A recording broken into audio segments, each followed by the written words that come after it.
SI inspector DSP சொன்னால் inspector கேட்கணும், SI inspector சொன்னால் எஸ்ஐ கேட்கணும். இதுதான் சார் போலீஸோடைய சட்டம். சார் ஒரு டிஐஜி சாருக்கு வந்து சட்டம் நல்லாவே தெரியும், தெரியாமலாம் இல்லை சார். பிரச்சனை என்ன பிரச்சனை ஓடிட்டு இருக்குதுங்க சார்? வண்டி வாங்கணும், போலீஸ் அதிகாரிக்கு வண்டி வாங்கணும் தான் புடுங்குனீங்க, அதுதானே சார் பிரச்சனை ஓடுது. அதை விசாரிக்கணுமா வேற எதை விசாரிக்கணும்?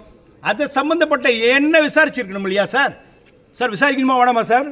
என்ன விசாரிக்கவே இல்லையா சார்? இது வரைக்கும் விசாரிக்கல சார்.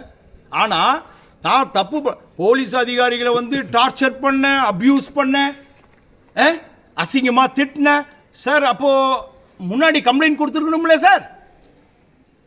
11 மாதம் நான் வேலை செய்கிறேன் சார். எந்த அதிகாரிங்க போய் எங்கள் எஸ்பியை பார்த்து ஐயா எங்கள் டிஎஸ்பி வந்து இப்படிலாம் திட்டுறாருங்கய்யா, எங்களை அசிங்கப்படுத்துறாருயா, ஐயா ஏசி கேட்டாருங்கய்யா, ஐயா பிரிண்டர் கேட்டாருங்கய்யா, ஐயா வந்து எங்களை வற்புறுத்தி கேட்டாருங்கயான்னு ஏன் புகார் கொடுக்கல? கொடுத்துருக்கணும்ல சார். என்ன சார் கரெக்ட் இல்லை சார்? கொடுத்துருக்கணுமா சார்? எதுவுமே கொடுக்கலையே சார். அப்போ இந்த டிஎஸ்பி வேண்டப்பட்டவன் இப்போ பிரச்சனையானோன்னு அந்த காவலர்கள், உதவியாளர்கள், ஆய்வாளர்களை கூப்பிட்டு நீங்கள் அது எப்படி வாங்கினீங்கன்னு உங்களுக்கு தான் தெரியும்.